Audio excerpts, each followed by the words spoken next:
اب سال بعد بیٹھے تھے، فرمایا فلاں کو بلا کے لاؤ۔ جب بلانے گئے تو رستے میں عورت پہ نظر پڑی، پہلی نظر تو معاف ہے لیکن دوبارہ دیکھ بیٹھے، دوبارہ نظر پڑی تو پریشان ہو گئے۔ خیال آیا میں نے تو خیانت کی اپنے نبی پاک سے، حضور نے تو منع کیا یہ کام کرنے سے۔ اب واپس حضور کے پاس نہیں آئے، جنگل میں چلے گئے۔ ابن قدامہ نے کتاب التوابین میں اس روایت کو لکھا ہے، کہتے 40 دن وہ پہاڑوں میں روتے رہے کہ یا اللہ مجھ سے غلطی ہو گئی۔ کتنے دن؟ اب ہمارا شغل ہے، اس کو لوگ گناہ ہی نہیں سمجھتے، بدنگاہی تو کوئی گناہ ہی نہیں، اب تو یہ شغل ہے۔ اب تو ہمارے ہاں معاذ اللہ تعالیٰ سیانے بیانے بندے بیچ بیٹھے ہوتے ہیں جب یہ باتیں ہو رہی ہوتی ہیں، یہ شغل ہے ہمارا۔ اب تو ابا کے سامنے بچہ وال پیپر گندی تصویر کا لگایا ہوتا ہے، پر وہ کہتا ہے با عمر ہے نا جی، عمر ہے نا جی، مجھے پتہ ہی نہیں یہ کتنا گند کر رہا ہے، یہ تباہ ہو جائے گا روحانی طور پر اگر یہ گند دیکھنے میں الجھ گیا۔ تو امام شافعی کا فتویٰ ہے جس کی نظر گندی ہوتی ہے اس کا حافظہ کمزور ہوتا ہے، وہ کوئی بڑا کام نہیں کر سکتا، وہ نفسیات کا مریض ہو جاتا ہے جو گندی نظر والا آدمی ہوتا ہے۔ ہمیں پتہ ہی نہیں کہ ہمارے مسائل اصل میں ہیں کیا۔ تو 40 دن جنگل میں روتے رہے، 40 دن۔ محبوب سارا کچھ جانتے تھے پر خاموش رہے۔ حضرت جبریل امین حاضر ہوئے، عرض کی یا رسول اللہ آپ کا وہ غلام رو رہا ہے۔ رب کہتا اسے بلا لے، میں نے اس کا گناہ معاف کر دیا ہے۔ تو نبی پاک صلی اللہ علیہ وسلم نے حضرت مولا علی شیر خدا اور جناب سلمان فارسی کو بھیجا، فرمایا فلاں جگہ ہے لے آؤ۔ کہتے ہیں جب ہم گئے تو دو پہاڑوں کے درمیان جناب سال بعد تڑپ کے رو رہے، ہمیں دیکھ کے اور روئے۔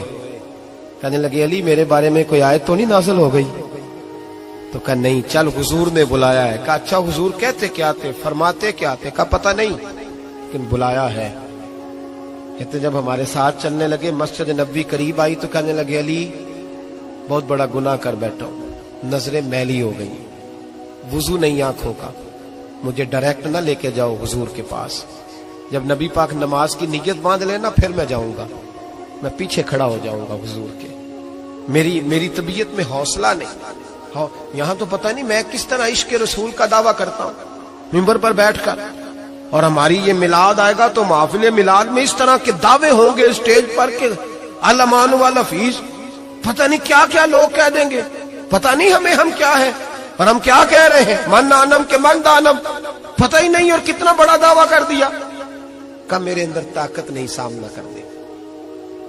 مولا علی فرماتے ہیں جب حضور نے مغرب کی نماز کی نیت باندھی تو انہوں نے بھی پیچھے نیت باندھ لی۔ اتفاق کی بات یہ کہ حضور نے پہلی رکعت میں سورہ انفطار پڑھنی شروع کر دی، اذا السماء انفطرت واذا الكواكب انتصرت واذا البحار فجرت۔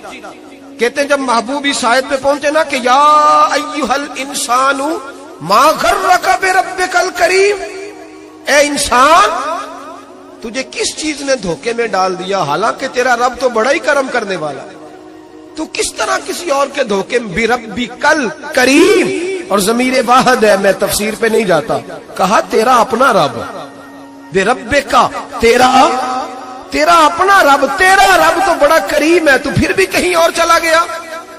جب یہ آیت سنی تو پیچھے چیخ ماری، بے ہوش ہو کے گر گئے، گھر والے گھر لے گئے۔ نماز مکمل ہوئی تو حضور نے فرمایا کیا ہوا؟ عرض کی حضور وہ تو رو پڑے تھے، گھر لے گئے۔ محبوب پیچھے گئے تو بے سدھ پڑے، تیز بخار ہو گیا۔ نبی کریم سرہانے بیٹھے اور ان کی گردن کو اٹھا کر سر کو گود میں رکھا، اور جب بالوں میں دستے مبارک پھیرا تو آنکھیں کھول دی، اور جھٹ سے اپنا سر زمین پہ رکھ کے کہنے لگے حضور میں اس قابل نہیں کہ آپ کی گود میں میرا سارا ہے، اس قابل نہیں، بڑا مجرم۔ تو محبوب نے فرمایا تجھے مبارک ہو، رب نے تجھے معاف کر دیا ہے، اللہ بھی راضی ہے، میں بھی راضی ہوں۔ اب حضور کے قدموں کے قریب آئے تو کہنے لگے حضور آپ راضی ہیں؟ کہا راضی ہوں۔ فرمایا پھر میرے لیے دعا کریں، اللہ اسی رضا میں مجھے قبول کر لے۔ بس یہ بات ہوئی تھی، انہوں نے کلمہ پڑھا تو روح پرواز کر گئی۔ پرواز میرے بھائی احساس پیدا کر، یاد رکھیں اگر روحانی زندگی صحیح نہیں نہ ہوگی، یاد رکھ لیں کسی کا کوئی نقصان نہیں، سارے سکون سے سو جائیں گے، آپ نہیں سو پائیں گے۔ اگر آپ کے ضمیر پہ بوجھ رہیں گے نا تو سارے لوگ رمضان میں 4 قرآن پاک ختم کریں گے، آپ 10 پارے بھی نہیں پڑھ پائیں گے۔ اگر آپ اپنے آپ کو صحیح نہیں کریں گے، روحانی زندگی بحال نہیں ہوگی، تو یاد رکھنا بڑا اپنا آپ سارا کچھ سجا کے ظاہراً بڑے پرہیزگار بن کے بھی اپنے ضمیر کی عدالت میں فیصلہ اپنے حق میں نہیں کرا پائے گا.